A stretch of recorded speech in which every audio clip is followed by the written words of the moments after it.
two rivers. And of course, what do we call that today? Iraq. Now, the invasion of Iraq was for many reasons. Oil, yes. Control, yes. Multi-reasons. It's very rarely for one reason.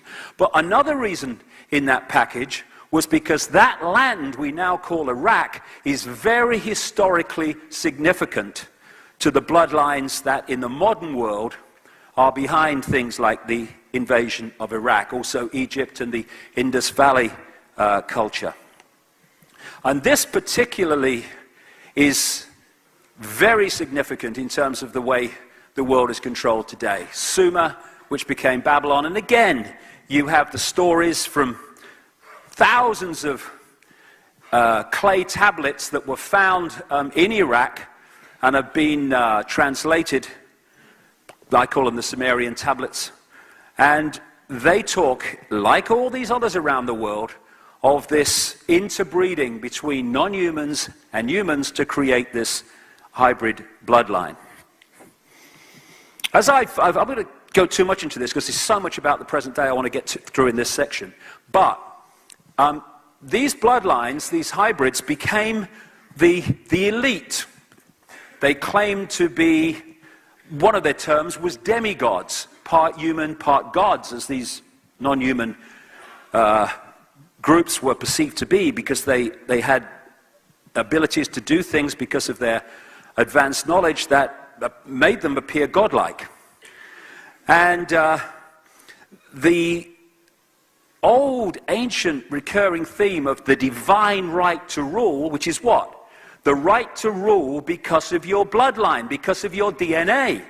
We have a head of state, you have a head of state, same one, in Buckingham Palace, who is only head of state because of her bloodline, because of her DNA. If she had a different DNA, she might be cleaning the throne, not sitting on it. That's how ridiculous it is. So even today we have this still running. And in the background, among those that control banking and business and media, we seriously have it running. It's just not official like it is with the official royal families. And these demigods, these hybrid bloodlines, were the ones that ended up in the positions of royal power, and they fought among each other like crazy. For instance, even in China, the emperors claimed the right to be emperor because of their connection to what they called the serpent gods. And that's a common theme, the serpent or the reptilian figure. So these bloodlines, let me just hold on that for a second. These bloodlines moved out of that part of the world as what we call time past, and they moved up into Europe. And one of the places that they established themselves was Rome, where they were the bloodlines behind the Roman Empire. Now, one of the common themes that you find wherever these bloodlines went is an empire. You had the Babylonian Empire, for instance. They had the Sumer Empire before that, though it's not recognized in official history too much. And then you had the Roman Empire, and then they moved up into Northern Europe and eventually located their headquarters in Britain, particularly London. And what followed that? The British Empire, on which it was said the sun never set because it was so vast. And then we had this sleight of hand, because what the British Empire and the others, the French Empire and others in Europe too, same, but the British Empire was the most significant because of its size, what they did was export the bloodline all over the world. And, crucially, I'll get to this later, the secret society network, which follows the bloodline, to manipulate it and its representatives into positions of power to control the societies they target. So what we had when the colonial empires apparently on the surface broke up was global Babylon. Because what happened on the surface, the colonial powers gave independence to the countries like Australia and America and stuff like that. But in truth, what happened was the bloodline and the secret society network stayed in those countries and have gone on controlling those countries ever since from a central point in Europe. Overwhelmingly London, but there are other places in Europe too, where the very significant centers of power for this bloodline network. And there's two types of control. There's a control you can see, touch, and taste: communism, apartheid, fascism. And at least the people under those tyrannies understand the situation they're in. They're in a tyranny. And they can see, at least the front men, who are in control of the tyranny. Eventually, it might take a long time, but eventually there will be a rebellion against that kind of tyranny where you know where you stand.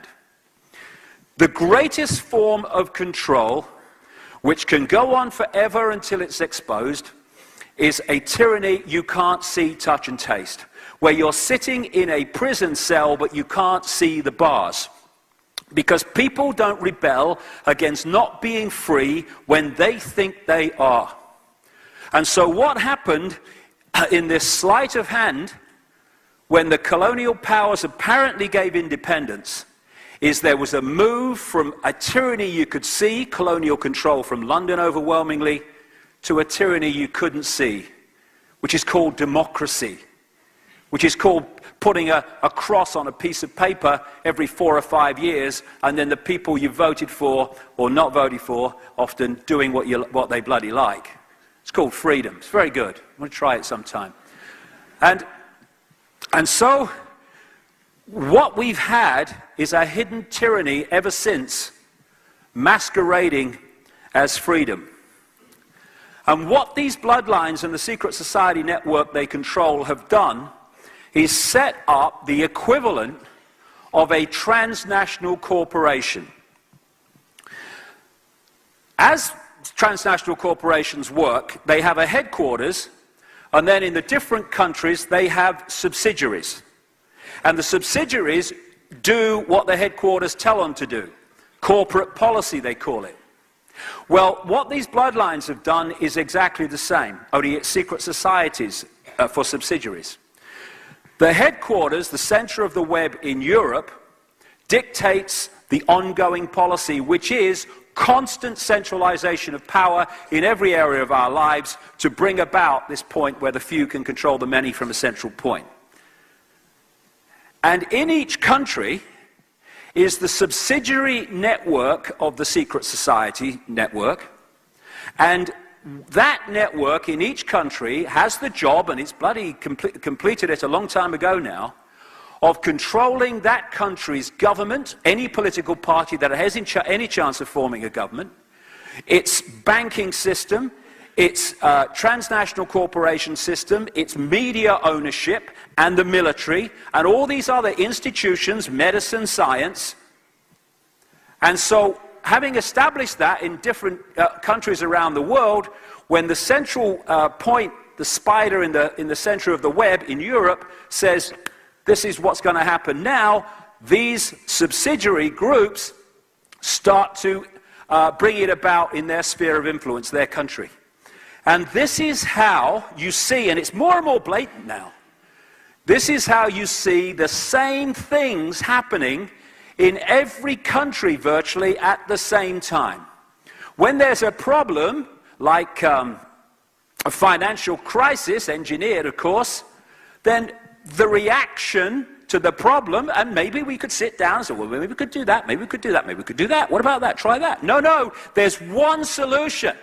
And in the case we're experiencing now, it's throwing infinite amounts of what we call money at the banking system that created the problem. That is the answer all over the place, because that is how it's coordinated to be.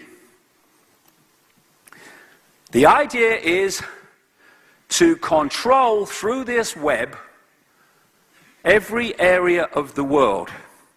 And they've been doing it covertly and building up that control to the point now, and I said this years ago, there's going to come a point, because it has to come, if they want to bring from the secret and hidden into changes in society, there has to come a point where this stuff breaks the surface where we can see it, because it has to if it's going to become the changes in society they want. And we're at that point now where it's clearly broken the surface and we can see it. And what they've done is created this tapestry web of transnational corporations and groupings which appear to be different and have different owners and different agendas and competing with each other. But it's like going down a high street and you see all these different names, and again, some of them seem to be competing with each other.